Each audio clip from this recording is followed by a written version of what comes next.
Guys, if both of you could take it, just how do you think you did today in dealing with the tempo and really kind of in a live situation? I think we did a lot of good things. I think there's a lot of things that we got to work on, but I think, as you can see, the tempo causes defense problems. I mean, it's a big advantage that we have, and I think Donnell and Hank and the guys at center do a great job of.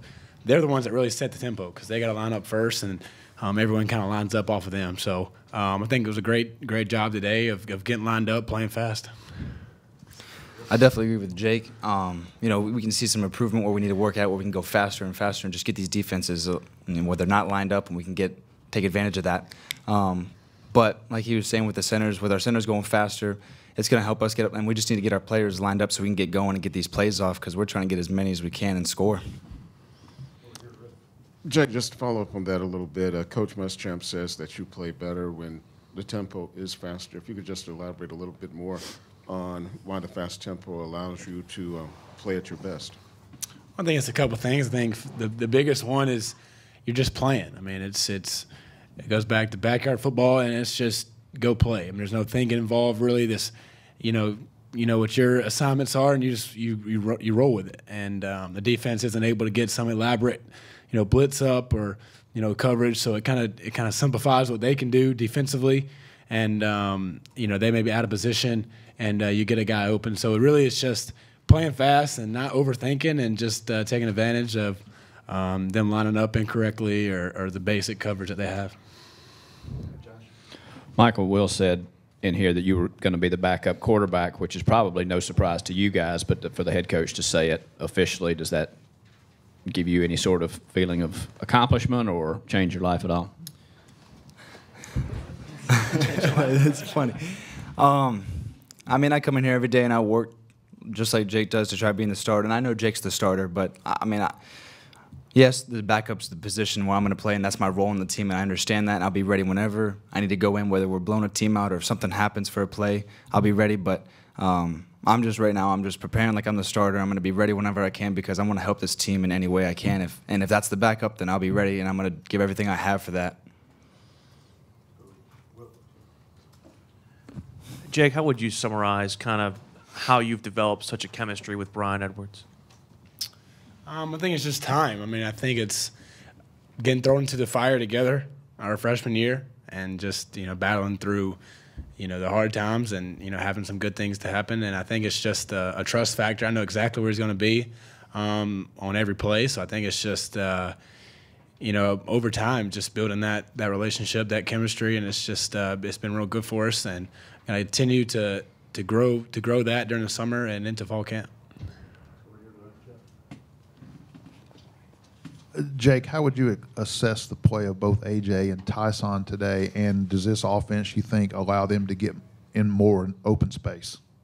Yeah, I think they ran really hard today. I mean, if you just not allowing one guy to take them down is really what I saw today. They're running through people and gaining extra yards. Right when they get yards at the contact, it's just ran real hard today, and I think there's opportunities with the tempo for the defense not to be lined up for them to get some big holes and some big opportunities to make a lot of yards for us.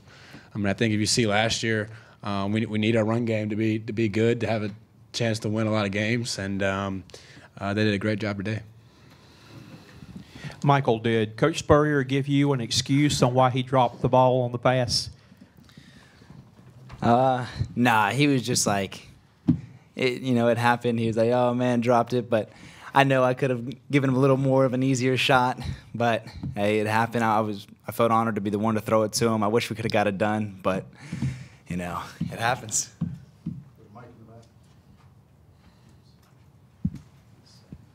Jake, I mean, just based off of what you saw out there without going back and watching the film, is this tempo offense something that could be a bit faster, or how do you think it was executed today?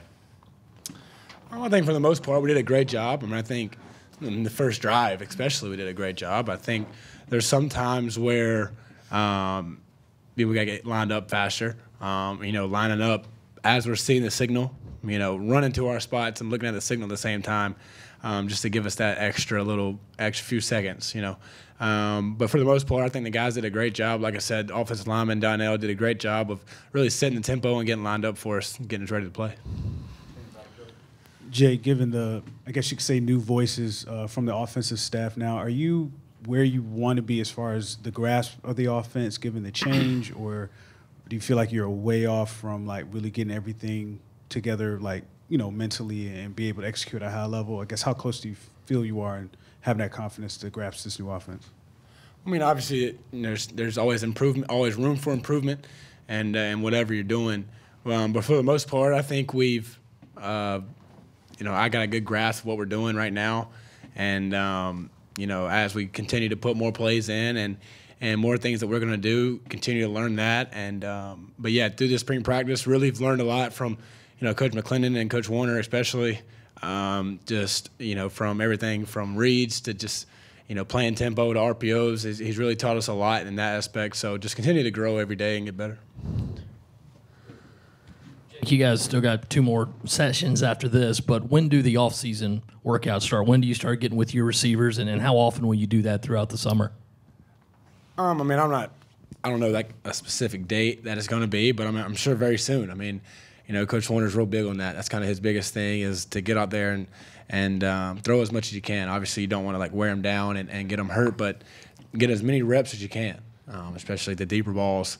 Just be on the same page of where they're going to be. So we'll probably go, twice a week, probably the first month in May and then to June, and then maybe try to get 3 times a week, just getting ready for fall camp. Either one of you can, or both of you can take this. At what point do you get the signal that we're going to go fast or we're going to do the look back? At what point how do y'all tell the difference? Well, we kind of just line up fast, and then if the play comes to us, we're lining up fast no matter what. Right. That's what we're supposed to be doing. I mean, sometimes that's like I said, we need to get lined up, then look at the signal. But we line up, and then whether Coach BMAC wants to go fast, he'll call it right now, or if he wants to slow it down. Okay. Yeah, so we're just kind of waiting on him, and just going from there. Yeah.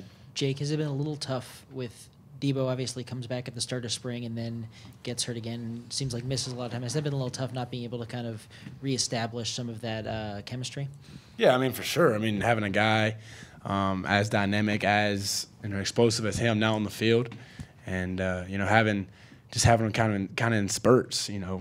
Since I've been here, it's been hard, but he's continued to battle through everything, and he's still a leadership voice on our team. Continues to help out the receivers as much as he can. And he's always around. So, whether he just out there catching, that's what he's going to do.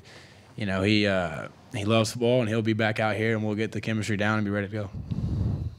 Well, these guys go.